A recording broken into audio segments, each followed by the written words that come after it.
influencing your response to control and minimizing burnout. While burnout is classically defined as exhaustion, cynicism, and inefficacy, it's inefficacy that drives burnout. When you don't have control, you don't feel effective. So when you don't have control, how do you stay out of burnout? Well, it starts with understanding that control is not an absolute. You see, we tend to see things in black and white. It's either on or off. We have control or we have no control. However, the truth is that the control we have is always just a degree of influence.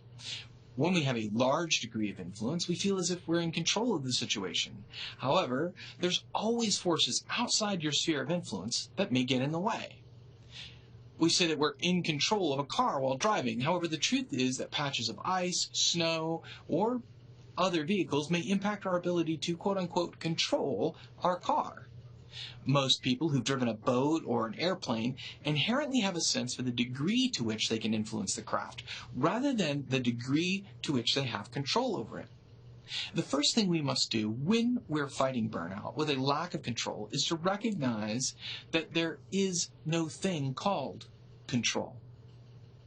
Measuring influence. Once we've let go of the illusion of control, we can begin to look at our degree of influence. We may have a large degree of influence, as in the normal case of driving a car, and a lesser degree when piloting an airplane or a boat. So when determining whether we're effective, we need to assess how much influence we do have and how much we expect. No one would have expected that Mahatma Gandhi would have led a peaceful revolution. He had nothing sufficient to draw on to reach the outcomes that he wanted. However, through his persistence, he accomplished the labor reform that he sought for the Indian people. A self-described shy and quiet man accomplished a revolution. How much influence did he have? A great deal. How much should he have had? Not much. When Rosa Parks made the decision in exhaustion not to give up her seat on the bus, she became the flashpoint for a civil rights movement.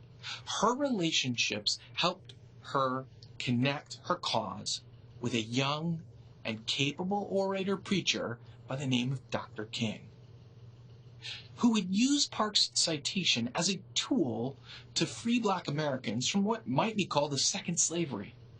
Did Parks or King singularly have much influence before this event? Some, to be sure, but they were able to create huge influence only through their perseverance.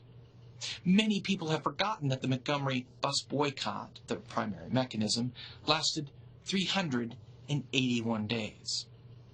So what can you control? That may seem all well and good for a few isolated historical cases, but what can you control in your own burnout? Well, the answer is in the question. If you want to prevent burnout while you're in a situation you have no control over, find things you do have control over and control them. Influence your thoughts and behaviors in ways that are life-giving to you, and create opportunities to stand at the moments when history can be made. You may be thinking that you're just a nobody, someone who can't make big things happen. However, everyone above were ordinary people. They just wanted to go to work and take care of their families until they were moved by some passion. They harnessed this passion to control what they did, and in doing so, they created more change and demonstrated more efficacy than anyone could have imagined.